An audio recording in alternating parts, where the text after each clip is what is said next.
Okay, so, right, we are now live with Rarars Adventures, and we had a few video technical difficulties, but we have found a way to get around that. We are doing a voice call. So I'd like to welcome Candelle, and we will be doing an interview with Candelle today. Hello. Hello. Thank you for joining Rarars Adventures. We got there in the end. Well, thank you so much. I was thinking, I tried everything I could think of, and I was thinking it's actually kind of a good analogy for what my life is like with disabilities. I totally agree. Yeah, I totally agree with you. Oh, bless you. What time of day is it over there, Candelle? It's just about 11:30 here. Oh, right. Okay. And it's been bright. Yes, lovely. It's been nice here, actually, but not very warm, but nice. Happy Women's Day. Oh, Yes, Happy you. Women's Day today. Absolutely. So, are you okay for us to ask you some questions? Absolutely. Cool. Okay, so number one, what conditions do you have?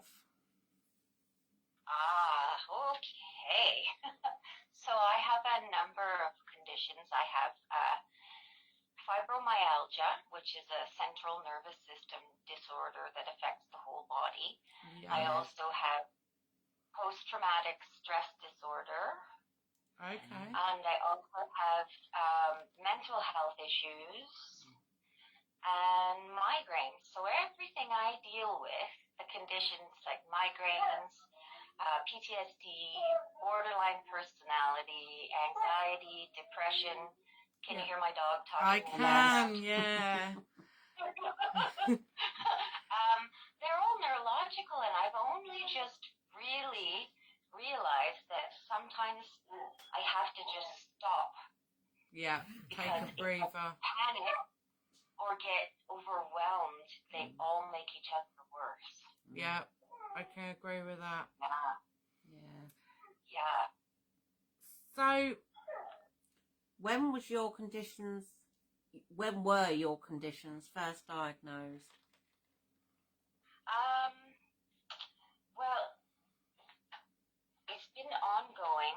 The fibromyalgia diagnosis was the hardest one to get to the right doctor for. Yeah. And I've had the condition for over 10 years. It took 8 to get a proper diagnosis. Wow. Yeah. That was a little frustrating. It's a hard one to pick out, isn't it? Well, it mimics a lot of other things. It mimics lupus and MS. Yeah. And although it can be seen on certain types of brain scans, they don't have a lot of those machines here. And so they use a checklist instead. And I honestly think that they're going around in circles a little bit. But yeah, they do that we'll here, get there. don't they? Yeah, definitely. Yeah. So typically it's a diagnosis that comes from a rheumatologist. That's but, it. Okay. My GP sent me to everyone under the sun. Well, at least you got, sent to lots of different people and ruled out other things. Yes, that's true. It's about what they do with IBS as well, isn't it? They rule everything else out first and then tell you you've got IBS. Yeah. Similar I don't type think they save thing. any money in the long run. I think they should have done No. they should probably do the test. Yeah. Absolutely. So, what were your symptoms before you were diagnosed? Oh my goodness. So, a list. Yeah, it's quite a list. So, everything from balance issues, in my case, nausea, vomiting, dizziness, confusion, all over pain, overwhelmed with stress. And then for me, what it goes to a really far extreme, a lot like MS, and when sometimes my body just doesn't communicate with itself properly, and my legs don't work at all. So I use a variety of mobility devices. Yeah. Yeah. Wow.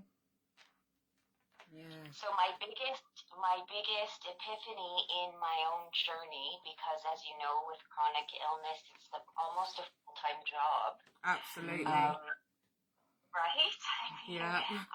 But Nordic poles for the winter here, and I'll use them in the summer too, but Nordic poles are my new favorite thing. Oh, yeah, I know. Yeah. Tara uses them, don't you? Sometimes, yeah. How does your condition affect you physically and mentally? It affects absolutely everything. So, if I'm getting better at using staying in the moment techniques. So if I get, say for example, if we had a fight, instead of a resolution today, I would have been very stressed, and then I probably would end up with a lot of pain and confusion. And then so my legs work sometimes, but then if I get really stressed, then they just start shaking and go out. That's pretty. Yeah, but in the last 2 years I've mastered not falling, so that part's good. That's good. Yeah. Right? Learning your limits a bit, I guess. I have spasms, so I learn. You sort of sense when it's gonna get worse, so you prepare for it.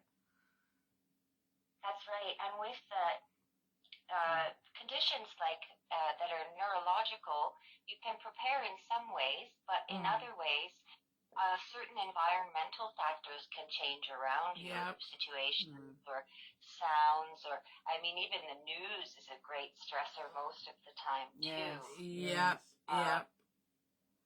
I was very fortunate in that I have enrolled myself for quite a number of online classes, which helps. Oh, that's really good. Yeah. So that actually brings us on to our next question. What are your managing tips to help you better manage your condition? The biggest thing that I have learned in the last number of months is to not judge myself. It's really hard to go from being an active person to having a body that doesn't cooperate. And I spent a lot of time over the last 10 years feeling really badly about it. And then when I started using mindfulness techniques, like a little bit of Buddhist philosophy, and also mental health strategies, something changes when we radically accept ourselves as who we are, and then other people do too, right? Yeah, definitely. So with chronic illnesses too, you end up with people saying, "Oh, I don't believe you," or "You're doing this," or "You're doing that." So everybody who becomes an ally is a great help. Yeah, for sure. 100%. For sure. Yeah. I don't do as exciting things as you do, Tara. They look exciting. I mean, they are really exciting. But obviously, like when I go to places to visit, we've just been somewhere and it took me out for the whole week. The whole week I was in so much pain, which obviously people don't see behind the scenes. But I am lucky to be able to experience these different activities and meeting lovely people like you. You know, it's ups and downs. Yeah. Yeah, the nature moments help, but it is true. These things take a lot out of us, don't they? Yeah, you don't realise. Your brain says one thing, but your body says another. Absolutely. Yeah. What would you advise from your own experience for people who feel they may have your conditions? or some of your conditions? Get a referral to a rheumatologist and a neurologist. Yeah. So the rheumatologist typically does a checklist, and that helps to rule things out. But it's also very important that they do an MRI of the brain to make sure that there isn't any structural damage. Yeah. Because that can be conditions like MS and lupus, and they are deteriorating conditions, right? Yeah. Yeah. Absolutely. So and having a bunch of people that it is a full-time job, right? So you have to be respectful. Doctors, and so the rheumatologist is key, the neurologist is key, and then should you get a diagnosis, an occupational therapist is very, very helpful. Yeah. Is there anything you'd like to share from your experience that you may feel help others living with the same or similar conditions? Yeah, 100%. Keep track of your own symptoms the best you can, and trust that you know your own body. 100% agree with that. Yeah. Right? Yeah, and definitely. Then if you connect people who have similar conditions, they can teach you a lot. We learn from each other. Yeah. What strategies have worked and haven't, and similarities. Yeah, completely. Yeah. Yes. What is the one positive thing that you can share that you have learnt since living with your condition? The one positive thing. Yeah, that's always a tough one. Well, and a bit of an anecdote. I'm lucky enough to have some quite good friends I've known since childhood, and I reconnected with someone that I hadn't seen in a great years, and even though I thought I was a totally different person, I was still able to connect with an old friend.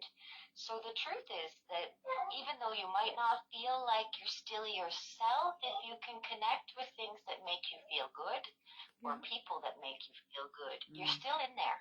Yeah. Definitely. Definitely. Right? Yeah. It's very tricky. Yeah. My dog is just talking up a storm. I know. Don't tell the girls you love. Wants to join in, bless. Oh. This is Christian and he's got an attitude. Oh. What sort of a dog have you got? He's a border collie. Oh, I've got one. Well, mine's a border collie cross, actually, but very, very intelligent.